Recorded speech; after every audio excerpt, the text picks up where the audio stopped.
सूरज क्षितिज के नीचे डूब गया। आसमान चमकीले नारंगी रंग में बदल गया, फिर गहरा नीला हो गया। हवा ढंकी हो गई, लकड़ी के धुएं और खिले हुए चमेली की खुशबू हवा में तैर रही थी। गांव में लोग रात का खाना बनाने की तैयारी कर रहे थे। बच्चे धूल भरी गलियों में एक दूसरे के पीछे भाग रहे थे। उनकी हंसी शाम के समय गूंज रही थी। जल्द ही ऊपर पहले सितारे टिमटिमाते हुए दिखाई दिए। गांव एक शांतिपूर्ण सन्नाटे में बस गया। एक बूढ़ी औरत लोरी गुनगुना रही थी, एक पालने को धीरे से हिला रही थी।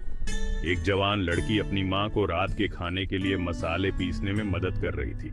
पुरुषों का एक समूह एक चटकती आग के चारों ओर जमा हो गया, कहानियां और हंसी साझा कर रहा था। जैसे जैसे चांद ऊपर उठता गया, गांव में लंबी लंबी परछाइयां पड़ती गईं। एक एक करके घरों की बत्तियां बुझती गईं। इस शांत रात में नींद आसानी से आ गई। गांव के बाहरी इलाके में एक पहाड़ी की चोटी पर एक पुरानी हवेली थी। इसकी खिड़कियां अंधेरी थीं, मानो खाली आंखें रात में बाहर देख रही हों। इसकी दीवारों से पेंट उखड़ गया था और कभी भव्य उद्यान मातम से ऊंचा हो गया था। जीवन का एकमात्र संकेत ऊपर की खिड़की में टिमटिमाते हुए एक तेल के दीपक की धुंधली चमक थी। हवेली से एक भूतिया धुन निकलती थी जो रात की हवा में बहती थी। यह एक उदास गीत था जो लालसा और पछतावे से भरा था। गांव वालों ने फुसफुसाते हुए कहा कि हवेली प्रेतबाधित है, कि उसकी पूर्व मालकिन का भूत अभी भी हॉल में घूमता है, कुछ ऐसा खोज रहा है जो उसने खो दिया था। सूरज उगा, गुलाबी और सुनहरे रंग से आसमान को रंग रहा था।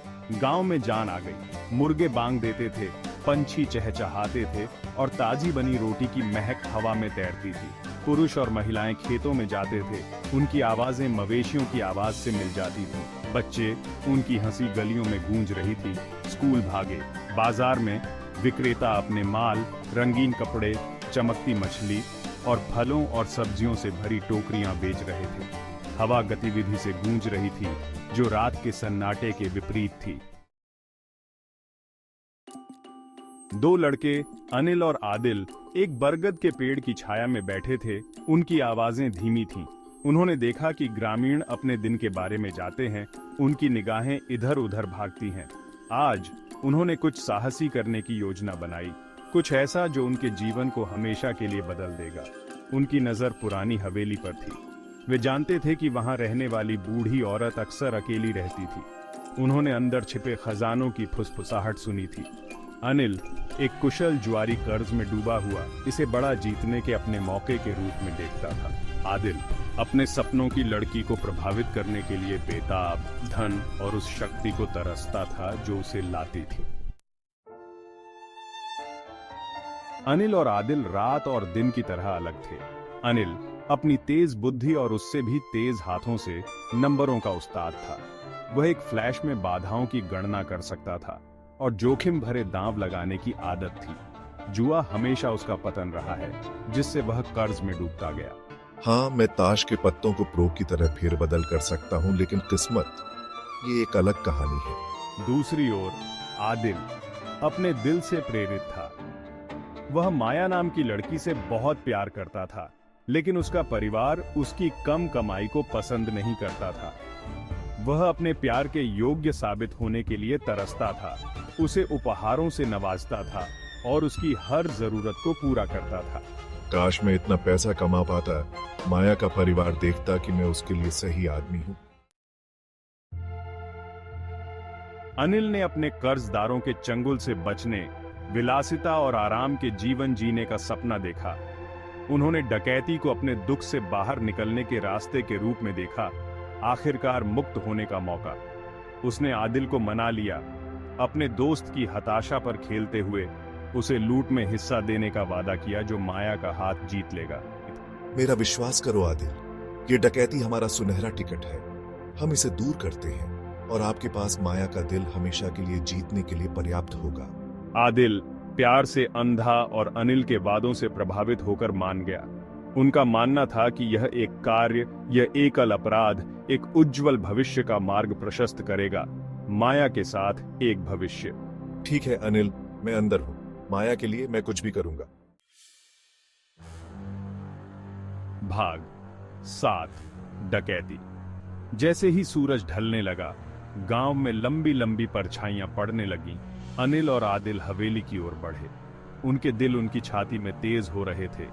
उनकी रगों में भय और उत्तेजना का मिश्रण दौड़ रहा था। पुराने लोहे का गेट खुल गया, मानो उन्हें वापस मुड़ने की चेतावनी दे रहा हो। चुप रहो आदिल, अब हम पकड़े जाने का जोखिम नहीं उठा सकते। वे अंदर खिसक गए। उनके कदम सन्नाटे में गूंज रहे थे। धूल और सड़न की गंध से हवा घनी थी। जल्दी से करते हैं, हम उसे जगाना नहीं चाहते। कांपते हाथों से उन्होंने हवेली की तलाशी ली। आखिरकार धूल भरे चित्र के पीछे एक छिपी हुई तिजोरी मिल गई। ताला अनिल की फुर्तीली उंगलियों के आगे झुक गया, जिससे पैसे के ढेर और चमकते हुए रत्न प्रकट हुए। जैकपॉट, यहां से चले। धारा 8 सुंदर डायन। उनका लालच तृप्त हो गया। वे भागने ही वाले थे कि एक चमड़े की जिल्द वाली किताब पर आदिल की नजर पड़ी। ये एक मेज पर खुला हुआ था। इसके पन्ने मकड़ी की लिखावट और अजीब प्रतीकों से भरे हुए थे। फीके सोने के अक्षरों में उभरा हुआ शीर्षक उसकी रीढ़ की हड्डी को नीचे गिरा देता है, सुंदर डायन। चलो आदिल, हमें अभी जाना चाहिए। लेकिन आदिल रहस्य की आभा से मोहित होकर विरोध नहीं कर सका। उसने उसे छीन लिया, लूट के साथ अपने थैले में भर लिया। वे हवेली से चुपचाप बाहर निकल गए, जैसे वे अंदर घुसे थे, और घने अंधेरे में गायब हो गए। मुझे लग रहा है कि यह किताब महत्वपूर्ण है, हमें इसे रखना चाहिए। धारा 9 रशिका की कहानी। उस रात बाद में अपने ठिकाने में सुरक्षित, वे एक टिमटिमाते लालटेन के चारों ओर हडल्ड। उनके चेहरे इसकी भयानक चमक से रोशन थे। जिज्ञासा ने आदिल को जकड़ लिया। उसने किताब खींची। उसके चमड़े का आवरण उसकी उंगलियों के नीचे ठंडा था। वह जोर से पढ़ने लगा। यह सुनो अनिल, पुस्तक रशिका की कहानी कहती है, जो सदियों पहले गांव में रहती थी। उसके पास प्रकृति के साथ एक अलौकिक संबंध था, बीमारों को ठीक करना और तत्वों को नियंत्रित करना। लेकिन उसकी शक्ति एक कीमत पर आई। ग्रामीणों ने भय और ईर्ष्या से प्रेरित होकर उस पर जादू टोना करने का आरोप लगाया। उन्होंने उसकी निंदा की, उसकी शक्ति को छीनने और उसे हमेशा के लिए गायब करने के लिए काले जादू की रस्में की। यह सिर्फ एक कहानी है आदिल, हमें सावधान रहने की जरूरत है। खंड 10 टकराव और रहस्योद्घाटन। अगले दिन आदिल को डर सता रहा था। रशिका की कहानी ने उसे प्रेतबाधित कर दिया। उसने हर परछाई में उसका चेहरा देखा। सरसराहट भरी पत्तियों में उसकी फुसफुसाहट सुनी। उसने अनिच्छुक अनिल को हवेली लौटने के लिए मना लिया। हमें वापस जाना होगा अनिल, मैं इस एहसास को हिला नहीं सकता। उन्होंने बूढ़ी औरत को बगीचे में अपने गुलाबों की देखभाल करते हुए पाया। जैसे ही वे पास आए, उसने ऊपर देखा। उसकी आंखें गुस्से से नहीं, बल्कि एक गहरे दुख से भरी हुई थीं। तुम वापस क्यों आए हो? आदिल की आंखों में आंसू आ गए, क्योंकि उसने अपना गुनाह कबूल कर लिया। उसने किताब उस पर थमा दी। हमें यह मिला, वह हक लाया। ये तुम्हारी कहानी है ना? बुढ़िया ने किताब की ओर देखा, फिर लड़कों की ओर। उसके होठों पर एक फीकी सी मुस्कान फैल गई। ये एक कहानी है, उसने कहा। उसकी आवाज उम्र के साथ कर्कश है, लेकिन मेरी नहीं।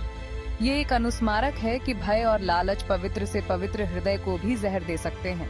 उसने खुलासा किया कि चोरी का पैसा उसका नहीं था, बल्कि वह धन था जिसे वह गांव के स्कूल के लिए इकट्ठा कर रही थी।